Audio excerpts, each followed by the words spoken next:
Hey guys, it's Benny and Amanda. We are currently in The Hut, our Airbnb in Hawkinge in the southeast of England.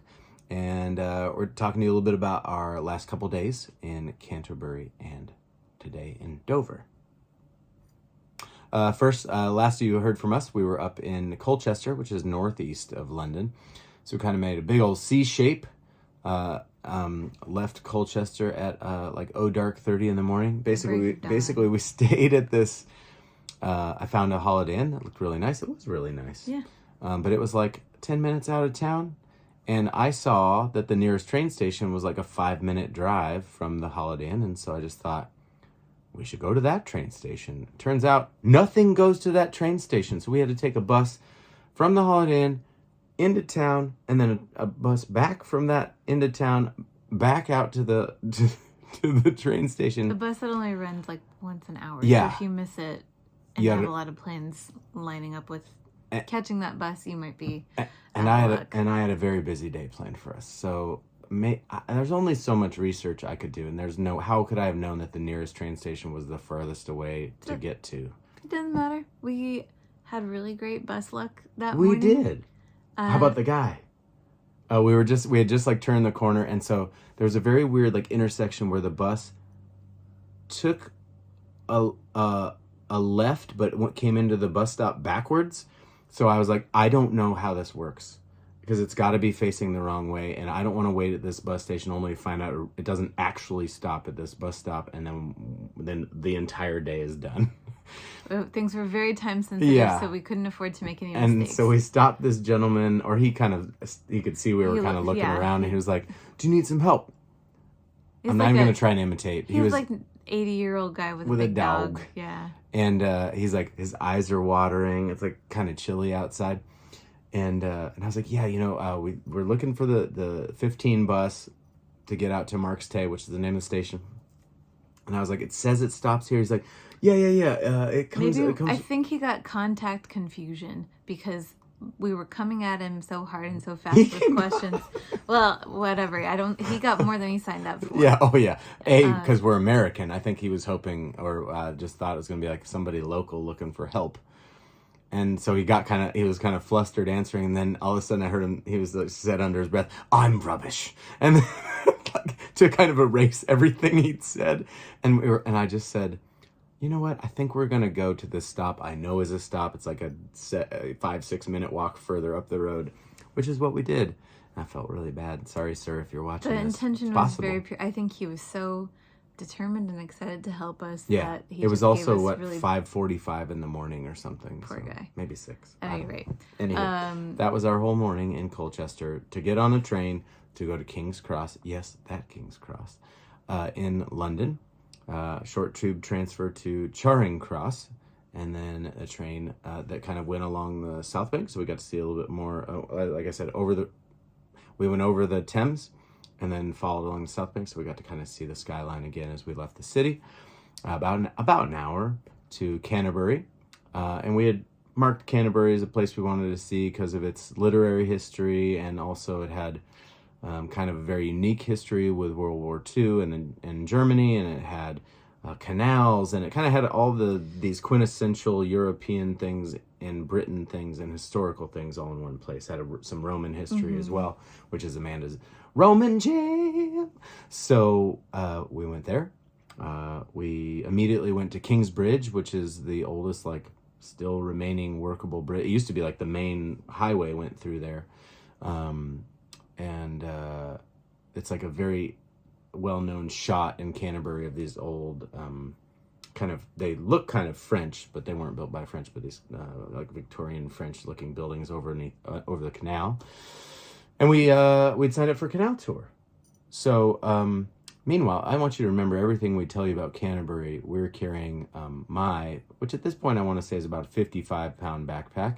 Amanda's rolling our other backpack, which it does have a backpack function, but it also has wheels, which has been a lifesaver. Yeah, because I've been carrying the guitar on my back as well. Yeah, and the guitar's light, which is nice. It is quite and the case is really strong, so we've been boxing it around a little bit, and it's okay. But we have a lot of stuff with us. A lot of stuff. We're 2 months. We're going to the cold. We're going to the hot. We're getting a little everything. Outside of... And all my PA gear. Yeah, we're carrying a sound system, a guitar, and our personal necessities, so it's a little household on the move. We're killing it. But it's a lot of stuff, and so we had signed up for this tiny little canal tour, and it's like in like a little rowboat. And I just saw this guy like,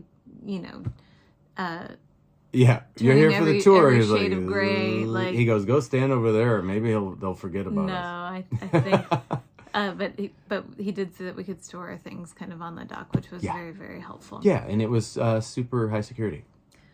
Felt great leaving my guitar. At any rate, that's a joke. We got a cup of coffee and waited. Our tour started. Amanda had a chat with Jeff. Oh, Jeffrey Chaucer. Yeah, there's a great. Could be Joffrey. Is it Jeffrey? Oh well. Anyway, but Canterbury Tales, Chaucer, etc. There's also we did the canal tour. Yeah. We had a really nice university student that did the rowing and the talking, and he was pretty funny. He was one of those people that's like kind of naturally does funny stuff, like his jokes or the talking wasn't as funny, but he like had funny mannerisms and kind of laughed off some stuff. Like we were sitting right at the front next to him, so I could hear him talking under his breath about, I don't like rowing this way, when he's like rowing against the flow of the water. Anyway, a lot of the tour went under a lot of historic bridges, which are quite low, and so some of it wasn't just like one of those things where you necessarily could sit back and relax. There were several points in the tour where you would be instructed to duck under the bridge. It was really cool to... Not now? Oh, okay. Sorry. Go ahead. I thought you were going to... Okay. You don't have to duck when we're... But one of the bridges we went under had a ton of pigeons, and it had baby pigeons. And he was like, you don't often get to see baby pigeons. And in that moment, I was like, it's true. I've never seen a baby pigeon before. He said that the pigeons hide their young because the babies are so ugly. It's true. He also, remember, under that same bridge, there was like, for whatever reason, the middle portion of the bridge had like lights in it. It was the floor, the restaurant above the bridge. Oh, shining the lights through the floor. And there were like a couple of pigeons up there he called disco pigeons. Because their nests were... Loved it. Anyway, so like that. He had some funny... Clearly, he'd done the tour a couple times. But it was awesome. It was really neat. The canals were originally dug out by Romans. Mm-hmm. Okay, this time I'm right. I believe. Yeah. Yeah, that one was the Romans. And there was, in a 45 minutes or so canal tour, there was like so much English history from like the Blackfriars. There was even like Stephen Marlowe, who was a contemporary of... Did I say Stephen Marlowe? Is that right? It's not Stephen. Mr. Marlowe, who was a contemporary... Am I wrong thinking it was Christopher? Chris Marlowe? No. Guys, just correct us when we're wrong in the comments. That's the easiest way to do. And then the next video we may or may not talk about it. Clearly we were paying attention on this tour. I think it's Christopher. You're right. I think that's right. Anyway, a contemporary... If you've seen Shakespeare in Love, which is one of my favorite movies, we don't have to talk about it. He's in it. The whole story's in there. He's kind of more during the time of Shakespeare, he's more well known, a little more accomplished, a little more wealthy, etc. But he has his own theater. That's where he's from. It's Canterbury, so he has his own the Marlowe Theatre. And he died supposedly. Oh yeah, that's a good story. In a bar fight, and with his own knife. The fight was over who was paying the bill, but not like. You got like the extra mozzarella sticks, so you have to pay for it. It was a fight over like, no, I have the bill. No, you have the bill. The tradition was the wealthiest person paid the bill. So the fight is who's the wealthiest. Mm-hmm. And Marlowe was like, it me. But there are a million conspiracy theories surrounding playwrights from this time, I guess.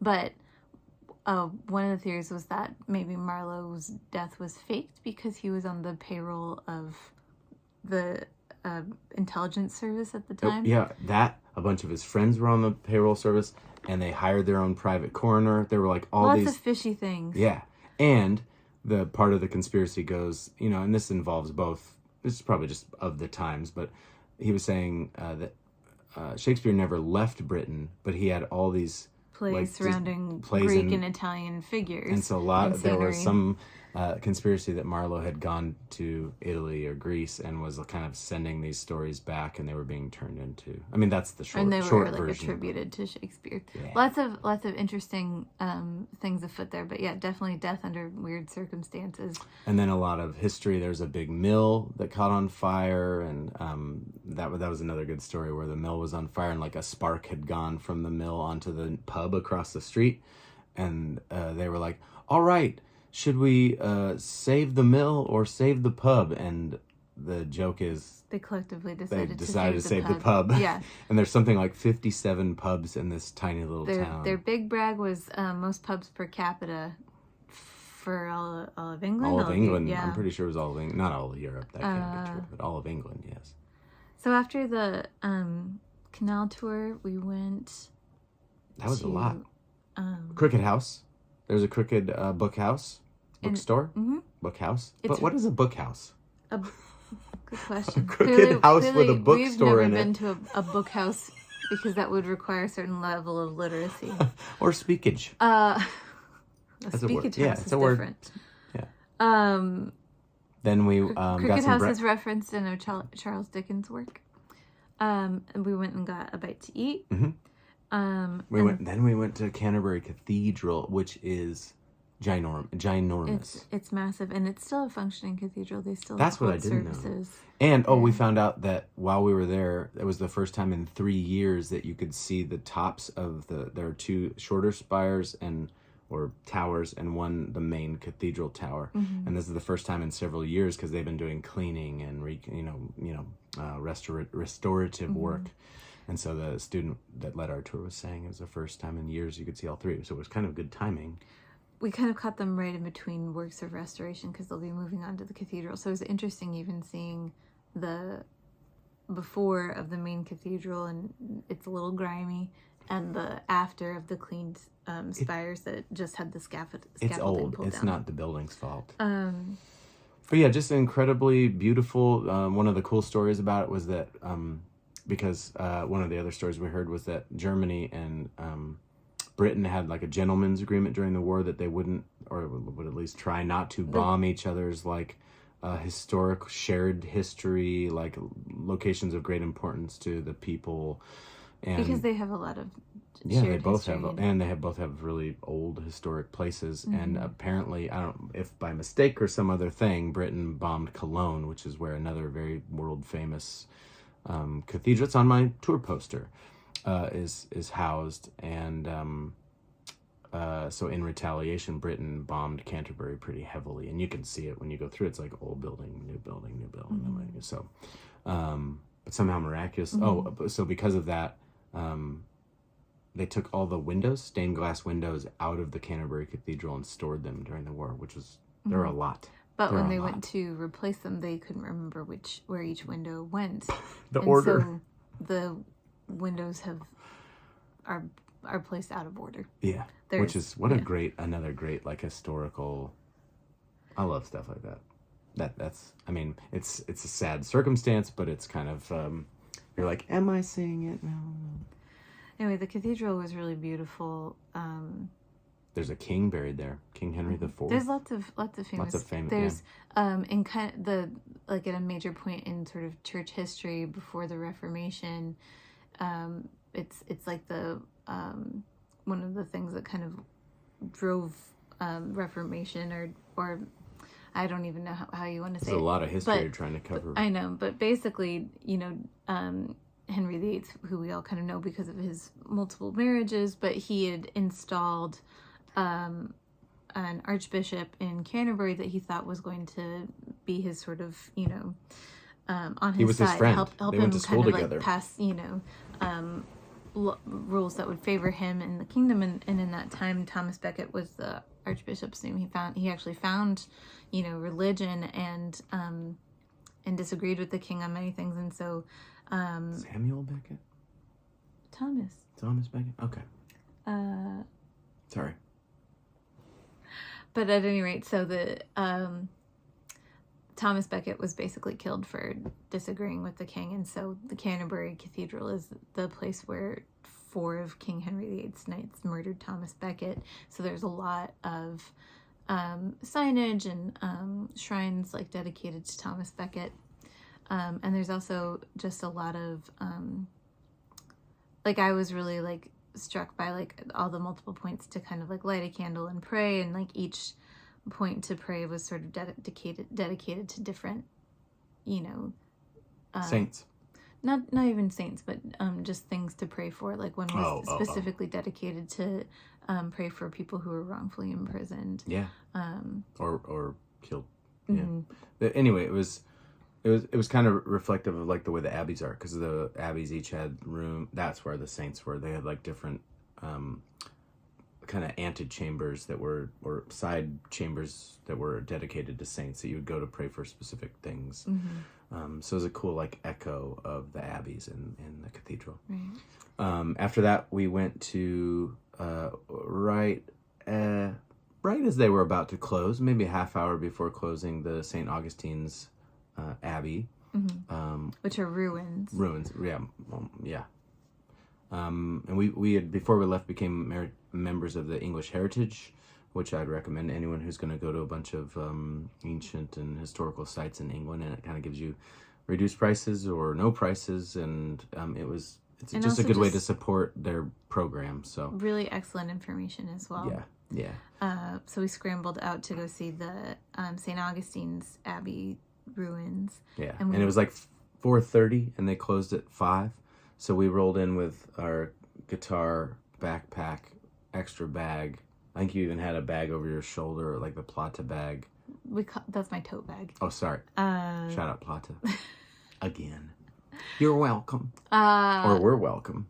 Whatever. Anyway, we rolled in with all this stuff, and I'm sure it was pretty intimidating to the person working the front counter, so she asked us if we were moving in. I would. It's a cool spot. Probably some ghosts. But yeah, it was just, and here's the thing that's different. I think we were talking about this when we left the Abbey, but you just walk through it. I mean, it was like you walk on the former walls, you walk on places where people either were or are still buried. Yeah. It was just, it was kind of a trip. But I think what we talked about is, as Americans, our history is so brief that we are still holding like tightly onto it. And not that they're disrespecting it in any way. There is something very unique about being that close to your history, but also we talked about how Brits have had it for so long that they've just integrated it into the way they live, the way the buildings are, constructed between one another and connected to one another, and old and new. And so I think it's in a unique way, it honors their acceptance of their history and their agreement to kind of live with it rather than apart from it, which I think is kind of cool. That's my way of saying it. You can, maybe you have a different. No, I think usually you have a better way of saying it. No, you said a great bit. I think I just say stuff. Whenever we're outside of the United States, we always sort of remark on like the lack of either preventative measures for people to mess something up, or like what we view as like safety. So in this case, there are many of these like former like pillar supports that are just sort of out in the open, and the only thing kind of protecting it from the general public is a sign that says please do not climb. Whereas in back home, I think it would be behind plexiglass so people wouldn't touch it. So or even in the like the British Museum, when they had like parts of the Parthenon out, we were debating whether they were real, because I was like, you can just touch them. You could. I mean, generally discouraged, but there's nothing really stopping you. Yeah, that's what I meant. Not like they want you to. Anyway, sorry. So yeah, I mean, I think there's a lot of contributing factors, but some of it is also like it's great to be in a place where people just sort of like can trust you to be responsible with artifacts. Yeah. And they closed like one little gate when we left, and there's this wall. Oh, as we shut down St. Augustine's Abbey, she was closing the gate behind us and just shouted out a restaurant recommendation, which was really wonderful. She told us to go to the Two Sawyers pub, which has a really nice garden terrace, and we went and had a nice drink and cooled off and set down our bags. And group of locals that chatted us up, and felt like we just became a little piece of the community for an hour. It was really nice. And they were there were 2 dogs. I think we should just do another video for tomorrow. Okay. Or today. So this will be Canterbury Day. And we'll flip to a new video and just do a little shorter day about Dover. Works for me. Yeah, is that cool? Yeah, a little cliffhanger. Get it? 'Cause What there's a cliffs guys! in this Oh, video. end it now. That was great.